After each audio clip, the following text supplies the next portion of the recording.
இந்த வாரம் சதுர்த்தாம்ச சக்கரத்தில் இரண்டாவது பகுதியை நாம் பார்க்க போகிறோம். அதாவது முதல் பகுதியில் ஜாதகருக்கான கல்வி, சொத்துக்கள் வாங்கக்கூடிய யோகம் இருக்கா அப்படின்னு ரெண்டு விஷயங்களை எப்படி பார்க்கறது அப்படின்னு பார்த்தோம். அப்போ மீதி விஷயங்கள் என்னென்ன பார்க்கலாம் சதுர்த்தாம்ச சக்கரத்தை வச்சு அப்படின்றது இந்த வாரம் நாம் பார்க்க போகிறோம். குறிப்பாக இவர்களுக்கு வரக்கூடிய பதவி உயர்வுகள், அப்புறம் உங்களுக்கான உயில், அசையும் சொத்து, அசையா சொத்துக்களுடைய நிலை, இதெல்லாம் கூட இந்த வாரத்தில் நாம் பார்க்க போகிறோம். ஜாதகருடைய தாயார், இதெல்லாமே பார்க்க போகிறோம். அதுக்கு முன்னாடி நம்ம சேனலை இது வரைக்கும் ஃபாலோ பண்ணாதவங்க ஃபாலோ பண்ணிக்கோங்க.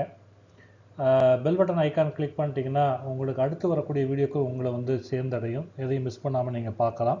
ஒருவேளை பழைய வீடியோக்கள் எதையும் நீங்கள் பார்க்கணும்னு நினைக்கிறீங்க, பிளேலிஸ்ட்லேயோ அல்லது கோர்சஸ்லேயோ போனால் பழைய வீடியோக்கள் அவைலபிளாக இருக்கும், முந்தைய வீடியோக்களும் அவைலபிளாக இருக்கும். அதை நீங்கள் பார்த்துக்கலாம். உங்களுடைய கருத்துக்களை பதிவிடுங்க. வீடியோ பார்த்து முடிஞ்சதுக்கப்புறம் அது சந்தேகமாக இருக்கலாம், அப்ரிசியேஷனாக இருக்கலாம், இல்லை வேறு எதுவாக கூட இருக்கலாம். அந்த கருத்துக்களை அதில் பதிவிடுங்க.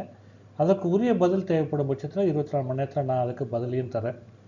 அப்போ இந்த வார வகுப்புக்கு நான் போகும்போது சதுர்த்தாம்ச சக்கரம் அமைச்ச முறையிலிருந்து அந்த சதுர்த்தாம்ச சக்கரத்தை கொடுக்கப்பட்டிருக்க உதாரண ஜாதக ராசி கட்டத்துக்கு எப்படி அமைச்சிருக்கோம் அப்படின்னு ஒரு ரெஃபரன்ஸ்க்காக இங்கே கொடுத்துருக்கோம். பார்த்தீங்கன்னா உங்களுக்கு தெரியும், எடுத்தோன்னு அதான் நம்ம கொடுத்தோம். இது ரெடி ரெஃபரன்ஸ்க்காக இந்த வார வகுப்பில் பார்க்கும்போது எது எங்கே இருக்குன்னு ரீகால் பண்ணணும் இல்லையா, அதுக்காக இது ரெடியாக உங்களுக்கு கொடுத்துருக்கோம். இதை வச்சு தான் நம்ம மேற்கொண்டு இந்த வார வகுப்பில் என்னென்ன பலன்கள் பார்க்க போகிறோம் அப்படின்றத பார்க்க போகிறோம். சதுர்த்தாம்ச வர்க்க சக்கரத்தில் D4 வச்சு ஜாதகருடைய தாயாருடைய நிலையை நம்ம பார்க்கலாம் அப்படின்னு நம்ம சொல்கிறோம். அதோட மதருக்கான ப்ராஸ்பர்ட்டி அண்ட் ஜாதகருக்கும் மதருக்குமான ரிலேஷன்ஷிப், இதை நம்ம பார்க்கலாம் அப்படின்னு சொல்கிறோம். அது எப்படி பார்க்க போகிறோம், அது பார்க்கறதுக்கு என்ன பண்ணணும்? முதல்ல சதுர்த்தாம்ச சக்கரத்துடைய 4ஆம் பாவகம், அந்த 4ஆம் பாவக அதிபதி, அப்புறம் மாத்ருக்காரகனாகிய சந்திர பகவான், இவங்களுடைய நிலை என்னன்னு பார்க்கணும்.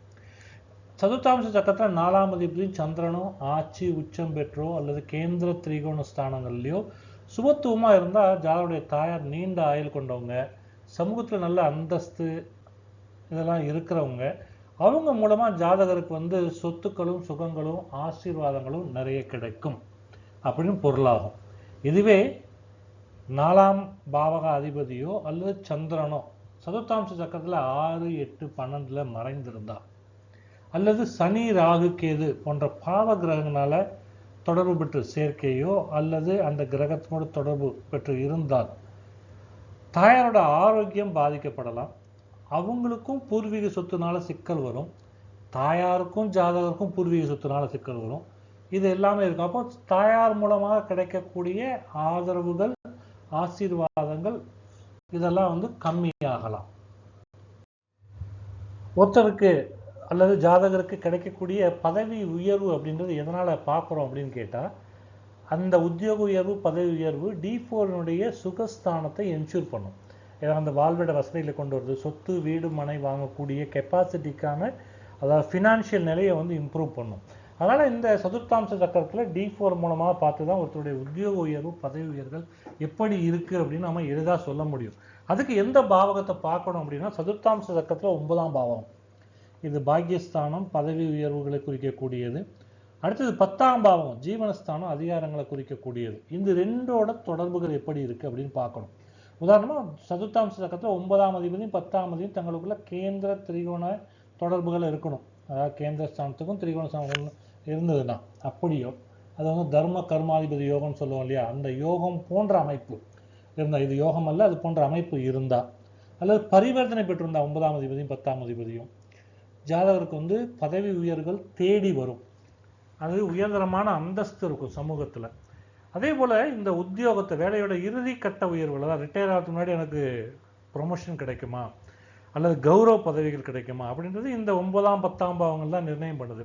இந்த அதிபதிகளோட தசாபுத்தி காலங்களில் தான் இந்த உத்தியோக உயர்வு அல்லது இடமாற்றத்துடன் கூடிய பதவி உயர்வுகள் இதெல்லாம் எதிர்பாராமலோ அல்லது முன்கூட்டியே ஒரு ஹிண்டோட இது நடக்கலாம் அப்படின்ற எதிர்பார்ப்பையும் கொடுக்கக்கூடியது ரெண்டுமே இதெல்லாம் நடக்கும். இது ரெண்டு இந்த மாதிரி சரியாக இருந்தால் இந்த பதவி உயர்வுகள் தங்கு தடையின்றி நடக்கும். அடுத்ததாக ஜாதகருக்கு என்ன மாதிரி கர்மா விதிக்கப்பட்டிருக்கு. ஏன்னா ஒரு சிலர் ரொம்ப முயற்சி பண்ணுவாங்க, ஆனால் எதுவும் அமையாது. சொத்துக்களோ சுகங்களோ பார்த்தா அதுக்கான இது வந்துட்டு போகும். அந்த சொத்துக்கள் சுகங்கள் ரீதியாக அனுபவிக்கக்கூடிய பாக்கியம் இருக்காது. சிலருக்குலாம் சொத்து இருக்கும், எல்லாமே இருக்கும், அனுபவிக்கக்கூடிய பாக்கியம் இருக்காது. சில பேருக்கு ஒன்றுமே இருக்காது, நல்லா லாவிஷாக அனுபவிச்சுட்டு இருப்பான். இது என்னன்னு கேட்டால் இந்த கர்ம வினை, இந்த விதிக்கப்பட்ட கர்ம வினை, இது பிராப்தம்னு சொல்கிறோம். இந்த பிராப்தம் ஒருத்தருக்கு எப்படி இருக்குது அப்படின்னு பார்த்தீங்கன்னா, சதுர்த்தாம்ச சக்கரத்தோட லக்னம், லக்னாதிபதி, சதுர்த்தாம்ச சக்கரத்தில் 5ஆம் பாவகம், அந்த பூர்வ புண்ணியத்தை குறிக்கிறதுல அந்த பாவகம், இந்த நிலையை வச்சு தான் நாம் இதை கண்டுபிடிக்க முடியும். ராசி சக்கரத்தில் ஒருத்தருக்கு பெரிய அளவில் சொத்து யோகம் இருக்கிற மாதிரி தோணினாலும், அந்த சதுர்த்தாம்ச சக்கரத்தில் லக்னாதிபதி நீசமாயோ அல்லது மறைவு ஸ்தானத்தில் இருந்தாலோ சொத்துக்கள் வந்த விதத்தில் கைவிட்டு போயிடும். அவங்களுக்கு அனுபவிக்க முடியாத விதி அமைஞ்சிடும். அதே மாதிரி இந்த சதுர்த்தாம்ச சக்கரத்தில் லக்னாதிபதி 5ஆம் வீட்டில் பூர்வ புண்ணியத்தில் அமர்ந்திருந்து அது ஜாதகருக்கு பெரிய அளவில் மெனக்கடாட்டிலையும் நல்ல ஒரு பலன்களை கொடுக்கக்கூடியது. முன்னோர் சொத்து வரலாம், அதிர்ஷ்டங்கள் தேடி வரலாம், அல்லது சொகுசு வாழ்க்கை அதிர்ஷ்டங்கள் லாட்ரி அந்த மாதிரியோ இல்லை வேறொருத்தங்க வழியிலையோ அந்த மாதிரி பெரிய அளவு உழைப்புகள் கொடுக்காம தனக்கு தேடி வரும், அந்த அம்சத்தை கொடுக்கும். இதே இந்த D4 லக்னாதிபதி 8ஆம் இடத்துலையோ 12ஆம் இடத்துலையோ மறைஞ்சிருந்தா சொத்துக்கள் வாங்குறதுல ஏமாந்து போயோ அல்லது வாங்கின சொத்தை ஏமாந்து போய் விற்க வேண்டியோ அல்லது விற்க வேண்டிய கட்டாயமான சூழலுக்கோ ஆளாகி அதை நாம் அனுபவிக்க முடியாமல் போகும். இந்த மாதிரி கர்ம வினை பலன்களை இந்த D4 சதுர்த்தாம்ச சக்கரம் வச்சு நம்ம தெளிவாக பார்த்து ஜாதகருக்கு சொல்லலாம். ஜாதகரோட நிதி சார்ந்த இலக்குகள், லட்சியங்கள், இதெல்லாம் கூட நம்ம சதுர்த்தாம்ச சக்கரத்தில் அதாவது ஃபினான்ஷியல் பிளானிங், ப்ராப்பர்ட்டி கோல்ஸ், இது எல்லாமே நாம் இந்த சதுர்த்தாம்ச சக்கரத்தை வச்சு பண்ணலாம். அதாவது எந்த இடத்துல நிலம் வாங்கணும், எத்தனை வீடு கட்டணும், எவ்வளோ எந்த மாதிரி ஆடம்பர கார் வாங்கணும், எந்த மாதிரி ஆடம்பர காரில் போகணும், இது எல்லாமே எய்ம் தானே, கோல் தானே. அந்த கோல் எல்லாமே நிறைவேறதா இல்லையா அப்படின்றது இந்த சதுர்த்தாம்ச சக்கரத்தை வச்சு நம்ம சொல்லலாம். எதை வச்சு சொல்லலாம்? சதுர்த்தாம்ச சக்கரத்தில் 2ஆம் பாவகம், இதான் நிதி இலக்குகளை குறிக்கக்கூடியது. அப்புறம் 11ஆம் பாவகம், இது ஒரு நிர்ணயிக்கப்பட்ட இலக்கோட வெற்றி, லாபம், இதை பற்றி சொல்லக்கூடியது. இந்த ரெண்டையும் குறிப்பாக கவனித்து நாம் இதை சொல்லலாம். அது ஒரு இலக்கு கனவாகவே போயிடுமா அல்லது நிஜமாகுமா அப்படின்றதுக்கு சதுர்த்தாம்ச சக்கரத்தோட 11ஆம் பாவக வீட்டையும் பார்க்கணும். அந்த 11ஆம் பாவகம் அந்த அதிபதி வலுவாக இருந்து அவர் 4ஆம் பாவக அதிபதியோட தொடர்பு கொண்டிருந்தார்னா ஜாதகர் என்ன நினைக்கிறாரோ அதை கண்டிப்பாக அடைஞ்சே தீருவார் குறிப்பிட்ட ஏஜுக்குள்ள அப்படின்றது ஈஸியாகிடும். அதுவே 2ஆம் அதிபதி பாவகாதிபதி D4ல் வலுவாக இருந்தார்னா அந்த இலக்குகளை அடையிறதுக்கு பண பரிவர்த்தனை, தேவையான பணம் இருக்கு இல்லையா, ரொட்டேஷன் பண்ணலாம், இல்லை இந்த மாதிரி சேர்த்து வச்சிருக்கலாம், அல்லது லோன் மூலமாக அந்த உதவிகள் எளிதாக கிடைச்சி அந்த கோலை ஈஸியாக அச்சீவ் பண்ணுறதுக்கு அது மிக உதவிகரமாக இருக்கும். இதை வச்சு தான் ஜாதகர் நினைச்ச மாதிரி வீடு வாங்குவாரா இல்லையா அப்படின்ற விஷயத்தை நாம் எளிதாக கூற முடியும். அடுத்ததாக ஜாதகருக்கு உயிர் மூலமாக சொத்துக்கள் வருமா, பூர்வீக சொத்துக்கள் வருமா, அதுக்கான யோகம் இருக்காதா, இன்ஹெரிட்டன்ஸ் பண்ணக்கூடியதோ இல்லை ஆன்செஸ்ட்ரல் ப்ராப்பர்ட்டி வெல்த் அக்யூர் பண்ணக்கூடிய நிலைமை இருக்குமா, அதாவது முன்னோர்கள் சேர்த்து வச்ச சொத்து தங்கு தடையின்றி கிடைக்குமா, இல்லை அதில் பங்காளிகள் சிக்கல் வருமா அப்படின்றத எப்படி கண்டறியலாம் அப்படின்னா, சதுர்த்தாம்ச சக்கரத்தோட 8ஆம் பாவகம் திடீர் சொத்து, அப்புறம் 5ஆம் பாவகம் பூர்வ புண்ணியத்தை குறிக்கக்கூடிய பூர்வீக சொத்துக்களை குறிக்கக்கூடிய 5ஆம் பாவகம், இதனுடைய நிலையை வச்சு தான் நம்ம இந்த ஜாதகருக்கு இந்த பாக்கியம் இருக்கா இல்லையா அப்படின்னு சொல்ல முடியும். பொதுவாக சதுர்த்தாம்ச சக்கரத்தில் 8ஆம் அதிபதி வலுவாக இருந்ததுன்னா, அது மட்டும் இல்லாமல் 4ஆம் பாவக அதிபதியோடையோ அல்லது 11ஆம் பாவக அதிபதியோடையோ தொடர்பு கொண்டிருந்தார்னா எதிர்பாராத விதமாக அவருக்கு உயிர் மூலமாக சொத்துக்கள் வரலாம், அல்லது காப்பீடு மூலமாக பெரிய அளவிலான வருமானங்கள் வரலாம், அதன் மூலமாக சொத்து சேரலாம். அதே இந்த 8ஆம் பாவம் பாதிக்கப்பட்டிருந்ததுன்னா பூர்வீக சொத்து வந்தால் கூட அது பிரிக்கிறதுல சிக்கல் வந்திருக்கும், அதன் மூலமாக நீதிமன்ற வழக்குகள், ஏமாற்றங்கள், அல்லது இந்த சொத்து கை நழுவி போகக்கூடிய வாய்ப்புகள் இதெல்லாம் நடக்கும். இதை பார்த்து தான் ஜாதகருக்கு பூர்வீக சொத்துக்களை அனுபவிக்கக்கூடிய யோகம் இருக்கா இல்லையா அப்படின்றத நாம தெளிவாக சொல்லலாம். அசையா சொத்துக்களான வீடு, மனை, சொத்துக்கள், இந்த விஷயங்கள் இது வரைக்கும் பார்த்தோம். இப்போ அசையும் சொத்து, அசையும் சொத்துனா என்ன? வண்டி வாகனம். இந்த வண்டி வாகனம் வாங்குறதுனால லாபமா, யோகமா அல்லது விரயமா அப்படின்றது நம்ம கண்டுபிடிக்கலாம். எப்படி கண்டுபிடிப்போம்? சதுர்த்தாம்ச சக்கரத்தில் சுக்கிரனுடைய நிலை எப்படி இருக்கு, அப்புறம் 4ஆம் பாவகம் 12ஆம் பாவகம் இது எப்படி இருக்கு, இது மூணையும் வச்சு தான் நாம இந்த வண்டி வாகன யோகம் அனுபவிக்கக்கூடிய லாபமா அல்லது விரயமா அப்படின்னு சொல்லக்கூடிய விஷயத்தை நம்ம பார்க்குறோம். அதாவது சுக்கிரன் வந்து D4 சதுர்த்தாம்ச வர்க்க சக்கரத்தில் வந்து 6, 8, 12 மறையாமல் இருக்கணும். அப்படி மறைஞ்சு இருந்ததுன்னா ஜாதகருக்கு வந்து இந்த பாக்கியங்கள் கிடைக்காது. அதே நேரத்தில் மறையாமல் இருக்கிறதுனால வாங்குகிற வாகனங்கள் வந்து அவர் கூட நீண்ட காலம் இருக்கும். அதன் மூலமாக அடிக்கடி பயண சுகங்கள் கிடைக்கும், அதை அனுபவிக்கக்கூடிய நிலை வரும். அதுவே சுக்கிரன் ஒருவேளை 6 அல்லது 8 மறைஞ்சு இருந்துச்சுன்னு வச்சுக்கோங்க, அது மட்டும் இல்லாமல் சனியோடைய பார்வையோ அல்லது செவ்வாயினுடைய பார்வையோ பெற்றிருந்துன்னு வச்சுக்கோங்க, இந்த வண்டி வாகனங்களால் அடிக்கடி மருத்துவ செலவு, என்னோட ரிப்பேர் செலவு, பழுது பார்க்குறது வண்டிக்கு, அப்புறம் இந்த வண்டியை அடிக்கடி மாற்ற வேண்டிய கட்டாயம், அதன் மூலமாக கேபிட்டல் எக்ஸ்பென்ஸ் வந்து நஷ்டமாகக்கூடியது, அப்படி விரயங்கள் ஏற்படுறது, இந்த மாதிரி விஷயங்கள் எல்லாம் நடக்கும். ஸோ அந்த சுக்கிரன் மற்றும் 4, 12ஆம் பாவங்கள் நிலையை சதுர்த்தாம்ச வர்க்க சக்கரத்தில் பார்த்துட்டு தான் இந்த மாதிரி அசையும் சொத்துக்களுடைய நிலையை பற்றி நாம் தீர்மானிக்கணும். அடுத்ததா சதுர்த்தாம்ச வர்க்க சக்கரம் கொண்டு அரசாங்கத்து மூலமாக ஏதாவது ஆதாயம், சொத்துக்கள், சலுகைகள் கிடைக்குமா அப்படின்னு கண்டுபிடிக்கலாம். அதாவது கவர்மெண்ட் ஸ்கீம் மூலமாகவோ அல்ல கவர்மெண்ட் ஃபெசிலிட்டிஸ் மூலமாகவோ கவர்மெண்ட் எம்ப்ளாய்மெண்ட் மூலமாகவோ ஏதாவது ஃபெசிலிட்டிஸ் வருது அப்படின்னா, அப்படின்னா ஒரு கவர்மெண்ட் வேலை பார்ப்போம், நம்ம குவார்ட்டர்ஸ் கிடைக்குமா இல்லையா, அது கவர்மெண்டோட ஆதாயம் தானே, அரசாங்க குடியிருப்பு. அப்புறம் கவர்மெண்ட் சில ஸ்கீமில் வந்து நிலம் கொடுப்பாங்க, வீடு கொடுப்பாங்க, இல்லை பணம் கொடுப்பாங்க, இந்த மாதிரி சலுகை எல்லாம் கிடைக்குமா அப்படின்னு ஆராயத்துக்கும் இந்த சதுர்த்தாம்ச வர்க்க சக்கரம் மிக முக்கியமாக பயன்படும். அதில் எப்படி கண்டுபிடிக்கலாம்? சதுர்த்தாம்ச வர்க்க சக்கரத்தில் சூரியன், அதோட நிலை, அதனுடைய வலிமை, அப்புறம் 10ஆம் பாவகம், இந்த 10ஆம் பாவகம் பாவக அதிபதியுடைய நிலை, அதனுடைய வலிமை, அப்புறம் 4ஆம் பாவகம், 4ஆம் பாவத்தினுடைய பாவக அதிபதியினுடைய நிலை, வலிமை. எப்படி இந்த எல்லாத்தையும் பார்த்து நாம் இந்த முடிவு எடுக்கலாம்? எப்படி பார்க்கறது? சதுர்த்தாம்ச சக்கரத்தில் சூரிய பகவான் வந்து ஒரு நல்ல நிலையில் இருக்கணும், சுபத்துவத்தில் ஆட்சியோ அல்லது உச்சமோ பெற்று இருக்கணும். பெற்று வந்து அது 10ஆம் பாவகத்தோடு தொடர்பு பெற்றிருக்கணும் அல்லது 4ஆம் பாவகத்தோடு தொடர்பு பெற்றிருந்தால் ஜாதகருக்கு பொதுவாக அதிகார பதவி மிக்க பதவி கிடைக்கும். அதன் மூலமாக வண்டி, பங்களாக்கள், வாகன சுகம் இதெல்லாம் கிடைக்கும். அதாவது டிரைவர் வச்சு வண்டி கொடுப்பாங்க, சொகுசாக உட்காந்துட்டு போகலாம், அந்த வீட்டில் ஒரு ராஜா மாதிரி இருக்கலாம், வேலையாட்கள் கொண்டு அரசாங்க உத்தியோகத்தினுடைய சலுகை மூலமாக அவர் இது பண்ணலாம்.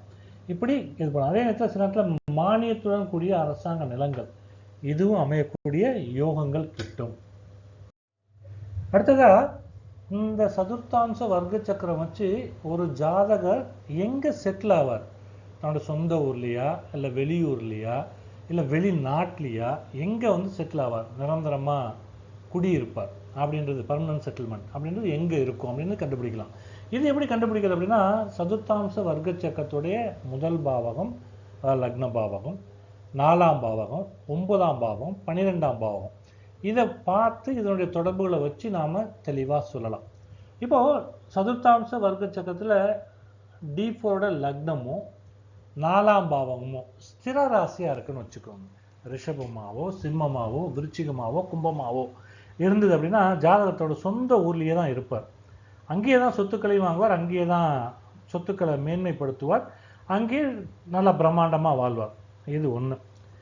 இதுவே சரராசியாக இருந்ததுன்னா அலைச்சல் அதிகமாக இருக்கும், ஒவ்வொரு இடம் மட்டும் ஒவ்வொரு இடமா மாறிக்கிட்டே இருப்பாங்க, அவங்களுக்கு வந்து நிரந்தரமான ஒரு இடம் அப்படின்னு சொல்கிறது வாய்ப்புகள் குறைவு.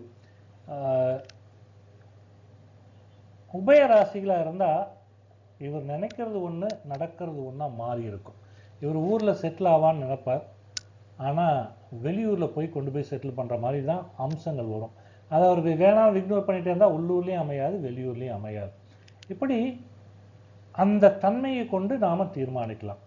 அடுத்தது இந்த 4ஆம் பாவக அதிபதி 12 இருந்ததுன்னா உள்ளூரை விட்டு வெளியில் மறைவா, அதாவது வெளியூர்லேயோ வெளி தேசத்துலேயோ எங்கேயோ இருப்பார். இந்த 4ஆம் பாவகாதியும் 12ஆம் பாவகாதியும் பரிவர்த்தனை பெற்றிருந்தார், அவங்க வந்து தனது 50 வயசுக்கு மேலே புதுசாக ஒரு இடம், இது வரைக்கும் இல்லாத ஒரு இடத்துல போய் குடியிருந்து அந்த ஊரில், அது வெளியூராக இருக்கலாம், வெளி இடமா இருக்கலாம், அல்லது வெளிநாடாக இருக்கலாம், அங்கே பர்மனண்ட்டாக செட்டில் ஆகக்கூடிய வாய்ப்பாக அமையும். இதை வச்சு நாம் வந்து ஜாதகர் எங்கே செட்டில் ஆவார் அப்படின்றத பர்மனன்ட் செட்டில்மெண்ட் பற்றி தெளிவாக சொல்லலாம். இந்த D4 சதுர்த்தாம்ச வர்க்க சக்கரம் வந்து ஒரு ஜாதக மன நிம்மதியோட வாழ்க்கையை வாழ்வாரா, அது நிம்மதியான வாழ்க்கை இருப்பாரா, அதை இன்னர் பீஸ் ஹாப்பினஸோட இருப்பாரா, இல்லது பாதிக்கப்பட்டு இருப்பாரா அப்படின்றதையும் நாம் அறிய முடியும். ஏன்னா இது சுகஸ்தானம். அப்போ சுகஸ்தானம் பாதிக்கப்பட்டிருந்தா நிம்மதி இருக்குமா இருக்காதா அப்படின்னு நம்ம கண்டறிய முடியும் இல்லையா? எஸ். சில பேர் பார்த்தீங்கன்னா கோடிக்கணக்காக சொத்து இருக்கும், ஆனால் கண்டிப்பாக தூங்க முடியலன்னு ஒரு கம்ப்ளைண்டோடு இருப்பாங்க. என்னால் எதையும் அனுபவிக்க முடியலன்னு ஒரு கம்ப்ளைண்ட் இருக்கும். ஆனால் சில பேர் ஒன்றும் இருக்காது, நீட்டாக பார்த்தீங்கன்னா எல்லாத்தையும் அனுபவிச்சு ஹாப்பியாக இருப்பாங்க, நான் நிம்மதியாக இருக்கு அப்படின்னு சொல்லுவாங்க. இதையும் வந்து இந்த சதுர்த்தாம்ச வர்க்க சக்கரம் வச்சு நம்ம கண்டறியலாம்.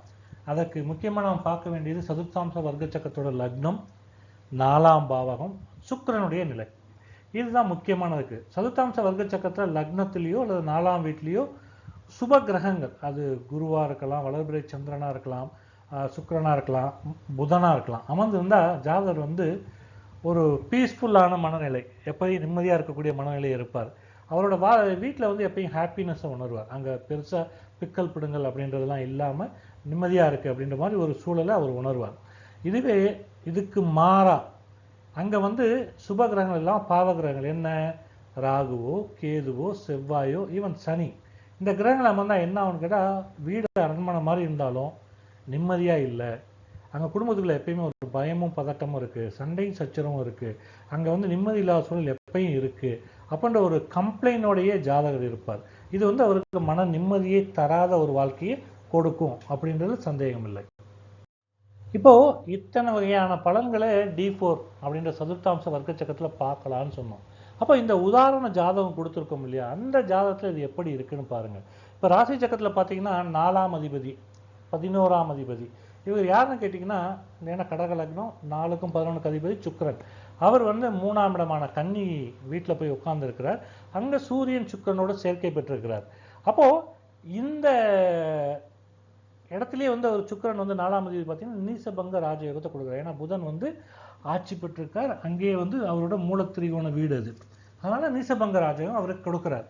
அதே D4 சக்கரத்தில் வந்தீங்கன்னா, D4 சக்கரத்தில் வரும்போது பார்த்தீங்கன்னா இந்த சுக்கிரன் சதுர்த்தாம்ச சக்கரத்தில் உச்ச வீடு, அதாவது மீனத்தில் பார்த்தீங்கன்னா போய் சுக்கிரன் அமர்ந்திருக்கிறார். அதே நேரத்தில் லக்னத்துக்கு 12ஆம் இடத்துல இருக்கிறார். ஓகேங்களா? அப்போது இது வந்து அவருக்கு வந்து அந்த நீசபங்க ராஜயோகத்தை என்ஷூர் பண்ணுது. இப்போ ஆரம்ப காலங்களில் சொத்துக்கள் வாங்குறதுலையோ வாகனங்கள் வாங்குறதுலையோ தடைகள் இருக்கலாம், போராட்டம் இருக்கலாம், ஈவன் கடன் வாங்கணும்னா கூட சிக்கல் இருக்கும். ஆனால் இது புதனோட உச்ச பலத்தால் அந்த படங்களை தாண்டி வந்திருப்பார். அப்புறம் 4ஆம் பாவ இலக்குகளை அடையிறதுக்கு இந்த நீசபங்க ராஜயோகமும் உதவியாக இருக்கும். அதாவது முதல் பகுதியில் இவர் சொந்தமாக சொத்து வாங்க முடியாது. 40 வயதுக்கு மேலே தன்னுடைய சுய முயற்சியில் ஜாதகர் வந்து உழைப்பால மட்டும், அவரோட உழைப்பால தான் சொத்துக்கள் அமையக்கூடிய யோகத்தை தரார். இது பின்பகுதியில் தான் தரும், வாழ்க்கையுடைய பின்பகுதியில் இந்த சொத்துக்கள் அமையக்கூடிய யோகத்தை தருகிறார். இந்த D4 சதுர்த்தாம்ச வர்க்க சக்கரத்தில் 4 மற்றும் 11ஆம் தேதி சுக்கிரன் 12ஆம் வீட்டில் அமைஞ்சிருக்கிறதுனால, சதுர்த்தாம்ச சக்கரத்தில் 12ஆம் வீட்டில் அமைஞ்சிருக்கிறதுனால ஜாதகர் கையில் வந்து பணம், லிக்விட் கேஷ் தங்கவே தங்காது. இவர் கையில் எவ்வளோ பணம் கொடுத்தாலும் கையில் தங்காது. அப்போது இவர் பணம் சேர்ந்தால் உடனே ஏதோ ஒரு சொத்துலேயோ நிலத்துலேயோ தங்கத்துலேயோ முதலீடு செஞ்சிருவார், கேபிட்டல் எக்ஸ்பென்ஸ் பண்ணிடுவார். அது பண்ணுறது ஜாதகருக்கு நல்லது. அடுத்தது சொத்துக்கள் வாங்குறதுக்காக பெரிய தொகையை செலவழிக்க வேண்டியிருக்கும். ஆனால் அந்த சொத்துக்களுக்கான தொகை வந்து கிடைக்கிறதுலையோ அரேஞ்ச் பண்ணுறதுலையோ சிரமங்கள் இருக்காது, ஈஸியாக இதாகிடுவார். இந்த சுக்கிரன் வந்து இந்த இடத்துல உச்ச ராசியில் இருக்கிறதுனால சுப விரயம் அதிகமாக பண்ணுவார். நிரந்தர சொத்துக்களாக இருக்கலாம், அல்லது அசையும் சொத்துக்கள், வண்டி வாகனம் வாங்கிறது அல்லது நகைகள் நட்டுகள் வாங்கிறது, அந்த மாதிரி விஷயங்களை அதிகமாக செலவு பண்ணக்கூடிய நிலையை உருவாக்கி அந்த முதலீட்டை லாபகரமாக்கி தருவார். D4 சதுர்த்தாம்ச வர்க்க சக்கரத்தில் பார்த்தீங்கன்னா ராசி சக்கரத்தின் 4ஆம் பாவக அதிபதி 12ஆம் இடத்துல மறையிறார், அதாவது மீனத்தில் மறையிறார். இந்த மீனன்றது சுக்கிரனுடைய உச்ச ராசி வீடு என்பதை விட அங்கே மறையிறார் அப்படின்றது மிக பிரதானம். அப்போ அங்கே மறையிறார் அப்படின்ற பொழுது என்ன ஆகும்னா, ஜாதகர் வந்து தன்னோட சொந்த வீரை விட்டோ சொந்த வீடை விட்டோ அல்லது டோட்டலாக புது இடத்துல அவருக்கு சம்மந்தம் இல்லாத பரிச்சயம் இல்லாத ஒரு இடத்துல போயிட்டு அங்கே வீடு வாங்கிக்கிட்டோ அல்லது மனை வாங்கிக்கிட்டோ இடம் வாங்கிக்கிட்டோ அங்கே செட்டில் ஆவார். அது வந்து வெளி ஊராக இருக்கலாம், வெளி மாநிலமாக இருக்கலாம், அல்லது வெளி தேசமாக இருக்கலாம், அங்கே தான் செட்டில் ஆவார். இது வந்து கல்யாணத்துக்கு அப்புறம் பல முறை வேறு வேறு இடங்களுக்கு மாறக்கூடிய வாய்ப்பை கொடுத்துருக்கும். அது உத்தியோக நிமித்தமாக இருக்கலாம், அல்லது ஜாதகருடைய பர்சனல் காரணமாக இருக்கலாம். எதுவாக இருந்தாலும் தன்னுடைய இருப்பிடத்தை அடிக்கடி மாற்றி இருக்கக்கூடிய வாய்ப்பு இருக்குது. அதே மாதிரி மாத்திருக்காரனான சந்திரன், இவர் ராசி கட்டத்தில் பார்த்தீங்கன்னா 22வது திரைக்காணாதிபதி புதனுடைய ராசியில் சந்திரனுடைய சாரத்தில் தான் இருக்கார், அஸ்த நட்சத்திரத்தில். அந்த 22வது திரைக்காணாதிபதி புதனும் அந்த சந்திரனுடைய சாரத்தில் தான் இருக்கிறார். இது வந்து D4 சதுர்த்தாம்ச வர்க்க சக்கரத்தில் 4ஆம் பாவாதி சுக்கிரன் 12ல் மறையிறது. இந்த நிலை, அதாவது 22வது திரைக்காணாதிபதி புதன் வந்து சந்திரன் அஸ்த நட்சத்திரத்தில் இருக்கிறது, இது தாயாருடைய உடல் ஆரோக்கியத்தில் நீண்ட கால பாதிப்புகள் இருக்கிறதா காமிக்கும். அதாவது ஏதோ ஒரு வியாதி அவங்களுக்கு தொடர்ச்சியாக பாதிப்பை தொடர்ந்து கொடுத்து கொண்டு இருக்க மாதிரி இருக்கும். இது வந்து சுக்கிரன் வந்து உச்சபலத்தில் இருக்கிறதுனால தாயாருடைய ஆன்ம பலம், அவங்களுடைய ஆன்மீக நம்பிக்கை, இது எல்லாமே வந்து அவங்களுக்கான நம்பிக்கை கொடுத்து அந்த நீண்டகால பாதிப்புல தொடர்ந்து முன்னேற்றங்களையும் அல்லது ஒரு நார்மல் லெவலில் வாழ்றதுக்கான ஆசீர்வாதத்தையும் கொடுக்கும். அது மட்டும் இல்லாமல் அந்த தாயாருடைய ஆசைகள் வந்து ஜாதகருக்கு முழுமையாக கிடைக்கிறதுக்கு வாய்ப்புகள் உண்டு. இந்த உதாரண ஜாதகத்தில் ஜாதகருக்கு 11ஆம் அதிபதி சுக்கிரன் தான் வர்றாரு. இவர் வந்து சதுர்த்தாம்ச வர்க்க சக்கரத்தில் 12ல் மறையிறதுனால ஜாதகரோட லட்சியம் எல்லாமே அவரோட 50 வயசுக்கு மேலே தான் நிறைவேறும். இப்போ இந்த ஜாதகரோட இது பார்த்தீங்கன்னா 54 வயசு கடந்துட்ட காலகட்டம். இப்போ வந்து அவருக்கு ஒரு முற்றிலும் மாறுபட்ட ஒரு புதிய பரிமாணம் கிடைச்சிருக்கும். இந்த ஜாதகருக்கு தன்னோட உழைப்புக்கான அங்கீகாரம், பதவி உயர்வு, கௌரவம் எல்லாமே இப்போ தான் தேடி வரும். அது ஜாதகர் எதிர்பார்க்காத ஒரு புதிய பொறுப்பாக இருக்கலாம், அல்லது புதிய இடத்துல கூட அமையலாம். அது மட்டும் இல்லாமல் ஜாதகத்தில் 4க்கும் 11 சுக்கிரன் வந்து D4 சதுர்த்தாம்ச வர்க்கச்சக்கத்தில் 12ஆம் இடத்துல உச்சராசியில் அமர்ந்திருக்கிறது மறைமுக ராஜயோகத்தை கொடுக்கும். அதாவது வெளியில் பார்த்தீங்கன்னா கஷ்டப்படுற மாதிரி தெரிஞ்சாலும் அவர் கஷ்டப்பட மாட்டார், தன்னுடைய தேவைகளுக்கு கஷ்டப்பட மாட்டார். அந்த அளவுக்கான ஒரு ராஜயோகத்தை கொடுக்கும். அதே நேரத்தில் இன்னொரு இது வந்து எச்சரிக்கையாக எடுத்துக்கணும். என்னன்னு கேட்டிங்கன்னா, இந்த சுக்கிரன் வந்து 12ஆம் இடத்துல இருக்குது அப்படின்றப்போ சொத்துக்களை வாங்கும்போது தன்னோட பேரில் வாங்கக்கூடாது. அதுபோல் தன்னுடைய தாயார் பேர்லையோ அவரோட மனைவி பேர்லையோ ஜாதகர் வாங்கினா அவருக்கு அது பாதுகாப்பாகவும் அதிர்ஷ்டகரமாகவும் அமையும். இந்த ஜாதகரை பொறுத்த வரைக்கும் இந்த உதாரண ஜாதகருக்கு அமைப்பு பிரகாரம் பார்த்தோம்னா, ஜாதகருக்கு அவரோட வீடு தான் அவருக்கு அமைதியான சூழல் கொடுக்கும், நிம்மதியை தரக்கூடியது வெளியில விட வீட்டில் இருக்கிறது. அதனால வீட்டில் இருக்கிறது அதிகமாக விரும்பக்கூடிய யோகத்தை ஜாதகர் பெற்றிருப்பார். இதுதான் D4 அப்படின்ற சதுர்த்தாம்ச வர்க்க சக்கரம் கொண்டு பலாபலன்களை காண்பது சொல்வது. இத்துடன் இந்த வார வகுப்போட D4 சதுர்த்தாம்ச வர்க்க சக்கர கணித்துடைய பலாபலன் இது நிறைவு பெறுது. அடுத்த வாரம் நம்ம இன்னொரு வர்க்க சக்கர கணித ஆய்வில் சந்திப்போம். அதுவரை நம்ம சேனல் இன்னும் பார்க்காதவங்க சப்ஸ்கிரைப் பண்ணிக்கோங்க, பெல் பட்டன் ஐக்கனை கிளிக் பண்ணி ஃபாலோ பண்ணிக்கோங்க. வரக்கூடிய வீடியோஸ் உங்களுக்கு கிடைக்கும். இதுவரை வீடியோக்கள் எதுவும் விடுபட்டிருக்கு இல்லை பார்க்கணும்னு நினைக்கிறீங்க, அது பிளேலிஸ்ட்லேயோ கோர்ஸ்லேயோ போய் பாருங்கள். மற்றபடி ஏதாவது சந்தேகங்கள் அல்லது ஏதாவது கேள்விகள் கேட்கணும்னா கமெண்ட்ஸில் அதை பதிவிடுங்க. 24 மணி நேரத்தில் அது உங்களுக்கு, ஆனால் பதிலை நான் பதிவிடுறேன். அடுத்த வார வர்க்க சக்கர கணிதத்தில் நாம் மீண்டும் சந்திப்போம். நன்றி, வணக்கம்.